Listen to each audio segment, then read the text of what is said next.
Lights out, everybody.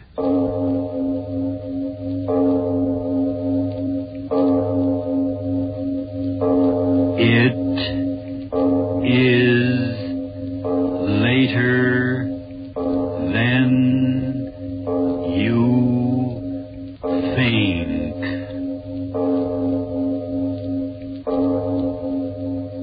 This is Arch Oboler bringing you another in our series of stories of the unusual.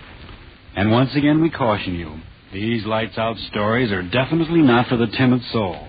So we tell you calmly and very sincerely, if you frighten easily, turn off your radio now.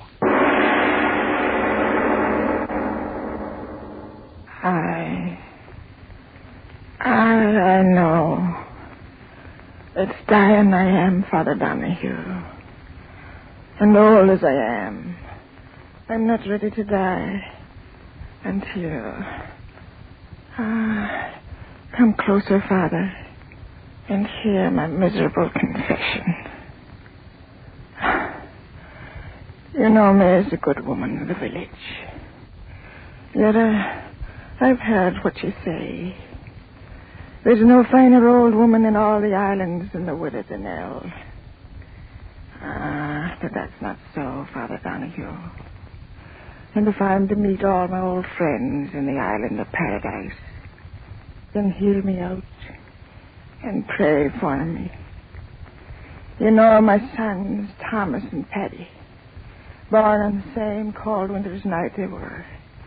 And the firstborn, Thomas, was as good as an angel in paradise. But the second, the one I named Paddy, was evil from the moment he took his first breath of God's good air. It was Thomas that carried the load of the family on his back, fishing from early to late. But Paddy, that rake, drinking and brawling and running from work as if the devil himself was pulling him away. I prayed to the good God every night that some goodness come into the man's heart. But with every year he grew worse, stealing what his crooked tongue couldn't talk away from honest men. But his brother Thomas, he repaid me for all the trouble. A good boy. And when it came to me with the word that he was to marry Eileen, the heart in me sang, for the good God always meant for the two of them to be together. How I remember the day of the wedding. The sun shining, and the sky and the sea smooth as a baby's cheek. I was so happy, little knowing of the horror of what was to come. It was a happy morning. So happy. Listen to the mother. Did you ever hear a happier sound in all creation? Why shouldn't they be happy, Thomas?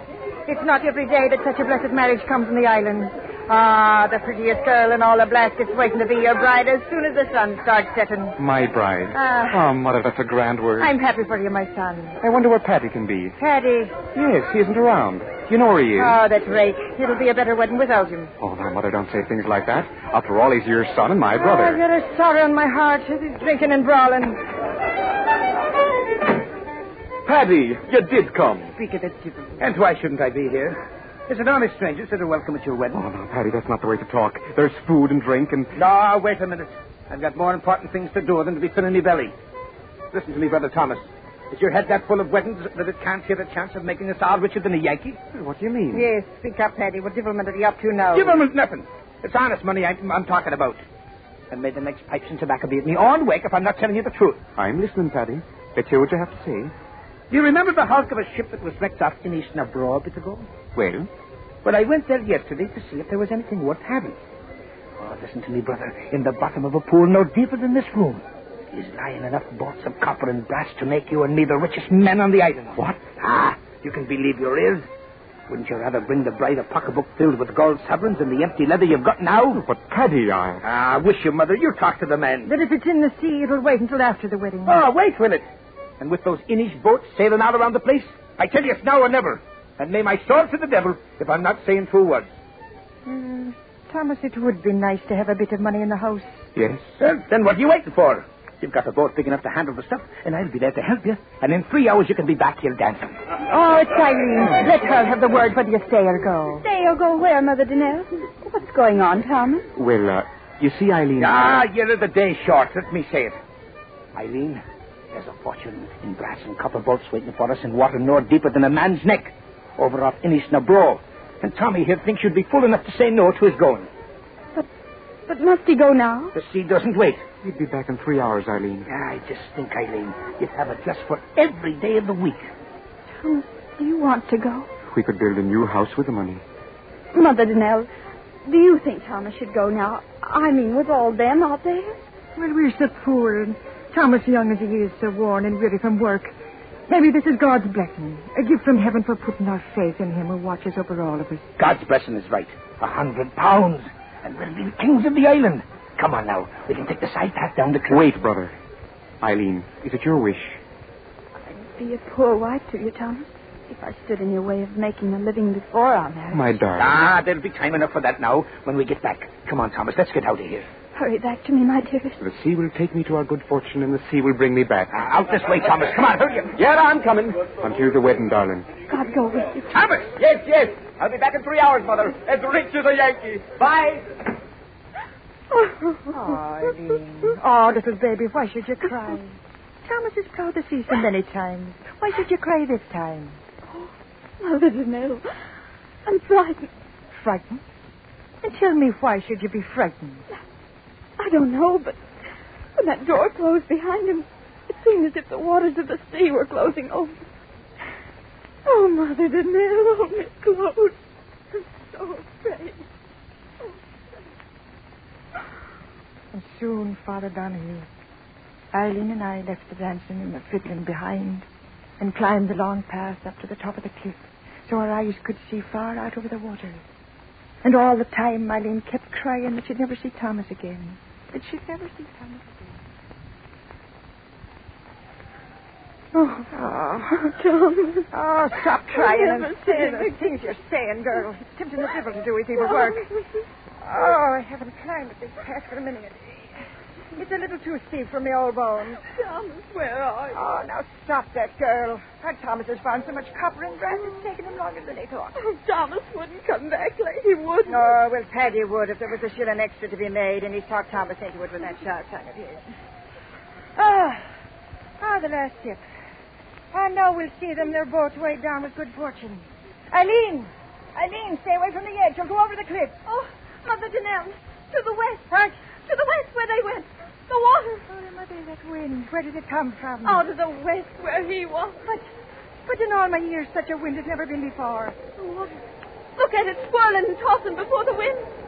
It's dead. No. My Thomas dead. No. Dead. Stop saying that. He's not dead, my Thomas. Eileen, come back here. Come back from here. Oh, that was a time, Father Donahue. The wind grew wilder and wilder. In a minute, the sea was pounding at the base of the cliff. And the girl shrieking she wanted to die with Thomas. And me frightened her back from the edge and praying to the good God to give me old arms the strength to hold her back until she came to her senses. None of us got a wink of sleep till the light of morning. Oh, that wind. I can hear it now. Snarling and talking.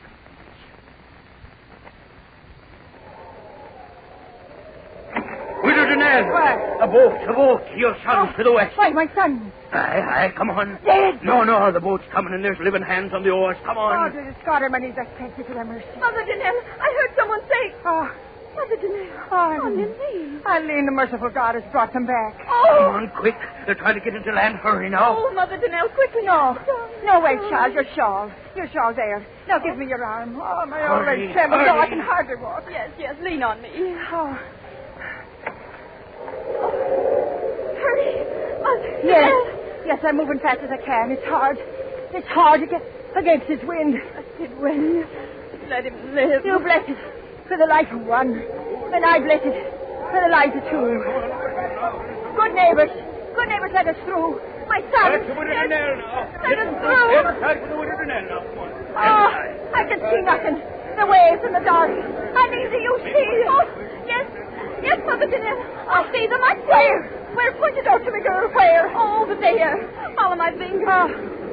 Oh, Mary, they're coming back. Yes, I see the boat. Oh, blessed boat. I see it. Praise God, I see it. One. There's only one No. boat. No, what are you saying? Thomas! Teddy! Mother Kate, come back! The waves!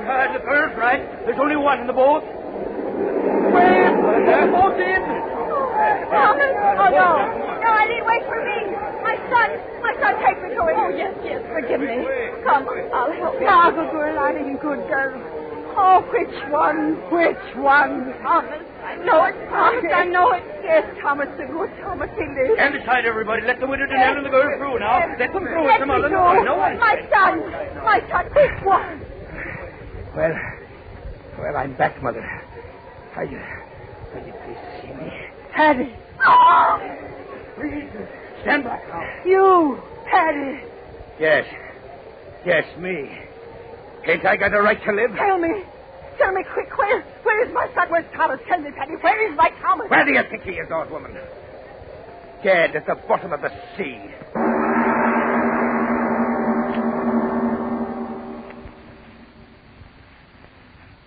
Aye, Father Donahue. That was what he told me.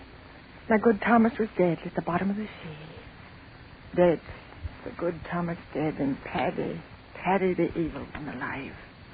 Oh, it wasn't right, Father. And in the days and nights that followed, I cried to God, why did you do it? Why? Why did the sea take my dear Thomas from the boat and leave Paddy? Was there no reward on earth for goodness and sweetness of soul?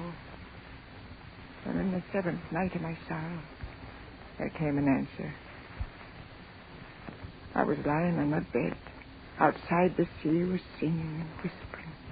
My window was open, and I could hear the sea talking as I lay there crying. Crying from a long time. I did.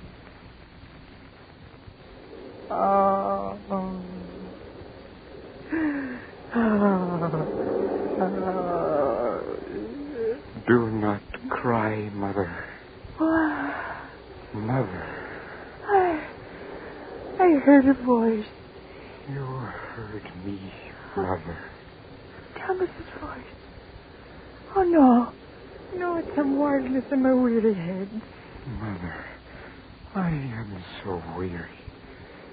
You must listen. Oh, dearest God. Why do you do this to me? My son is dead. Dead in the sea. Why do you bring me the memory of his voice? Mother, believe me. If I could only see you, I would believe. Oh, no. The horror the sea made of me. Wind and wave and grinding rock against my flesh. Oh, I wouldn't care, my son. Just let me see that it is you, not my own voice speaking in the head. Oh, Mother, you don't know what you ask. But if there is no other way, close your eyes until I give you a word to open them. I've closed them. Now open, Mother, and have no fear. I beg you. Oh. This was Thomas. Oh, no. Mother, why did he murder me? Murder? The sea was calm.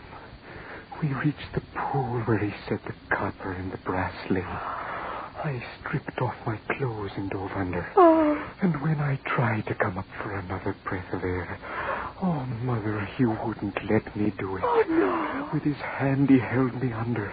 My hands, they tore at his arm.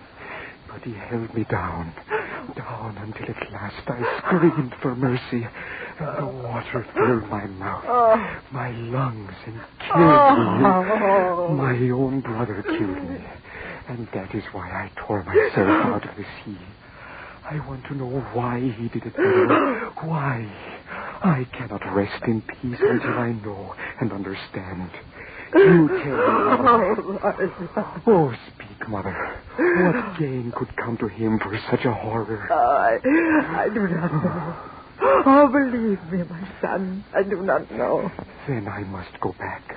I cannot stand this view. Oh, my good Thomas. Look at this, what was Thomas Danelle's face, Mother. Look at it and give me your oath you will not tell my Eileen or my brother of this night. Oh, but Your oath, Mother. They must not know. You hear me? They must not know. I swear, Thomas. Oh, merciful one, this pain. I go, Mother. Where? Back to the sea. And will we ever meet again, my son? Yes. The day I find out why he made me drown, I will return, Mother. I will return. Thomas, my son, come back. Oh, my son. My son. But he was gone, Father Donahue. Gone back to his nameless grave at sea. Then it happened. Paddy talked his way into the good graces of the girl. Simple little Eileen. What did she know of the evil of men? That devil Paddy and my good Thomas's Eileen. It took the life out of me and made me long for the quiet of my grave. And then came the day of the wedding. Again the fiddler was playing. Again the good people of the islands were happy. I alone was sad, weeping the twirling.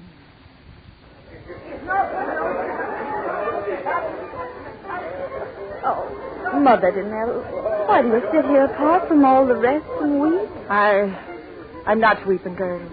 For weeks you've been so sad. Can't you find a little joy in your heart for this day of my marriage to your own son? My son. Well, I do not love him as I did dear Thomas. May he rest in peace. But Thomas himself told Paddy that if he died, he wished that Paddy'd care for me. And Mother Danelle, what is it? Your face so strange. Now he knows. I just remembered. Now he knows. Who knows? What are you saying?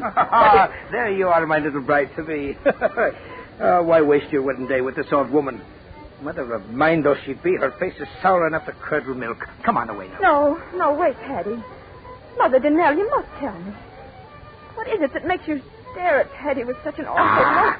That's the look she's always had. Look how the sun glints on the sea. It's a day for a king. And I'm a king marrying the girl I've always wanted. Come, kiss me, Eileen. Kiss me so that all shall see me kissing the prettiest bride in all Ireland. No, please. Kiss me. Let the sky and the sea... Mother Danelle. What did you make that sound for, old woman? What's going on around here? No, what? Who takes it? Now then, speak up, Mother. Why did you shriek like that? The sea. What of the sea? What are you pointing your bony finger at out there? What are you... Look, at the water's edge. Say, what is... Something's coming out of the sea. Look, something's coming out. Yes, that's right. I see it now. It's a seal, that's what it is, a seal. Where's the club? I'm looking at It's not a sea. Huh? It's a man. Look, man. Bones. Just bones. Let's get out of here. Eileen, do not look. Do not look. Oh, Blessed Mary, she's fainted. She will not see. What is it?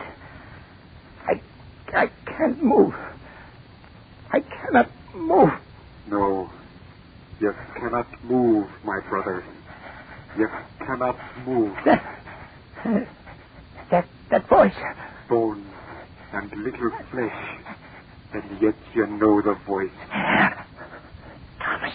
Thomas, your brother Thomas, come back again. No. Because now he knows. No. Now he knows. No. Knows what? Why you murdered me. Your flesh and blood. I heard it from your own lips.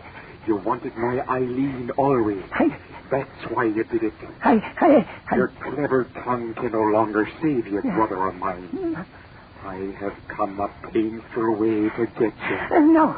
No, you won't get me, dead thing. No, I'll get away. I'll run. And so he ran, Father Donahue. He turned and ran up the path that led to the top of the cliff.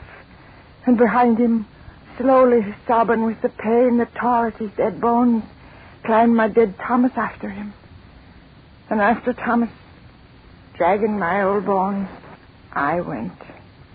Oh, for they were my sons, and I had to see that right was done. Up until at last Paddy stood on the very edge, the sea 500 feet below, shrieking and yelling and wailing. He stood there shrieking at that horrible thing. once with him. No, nothing. Stay back. You bones of Bill, stay back. I Back. come for you, my brother. No. I come for you. No. He fell. Mother, see, he didn't get me. Those rotten bones gave way beneath him. He didn't get me, Mother. Mother, what are you going to do? Mother!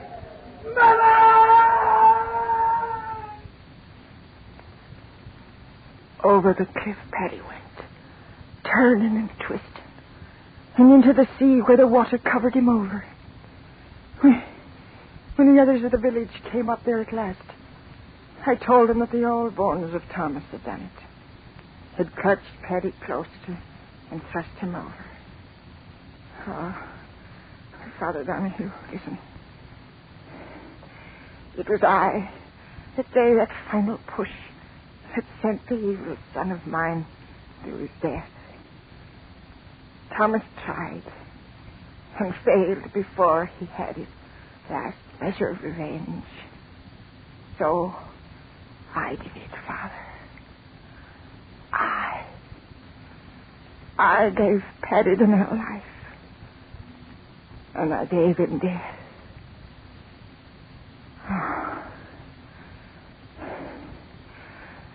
Is there any forgiveness in heaven for what I did?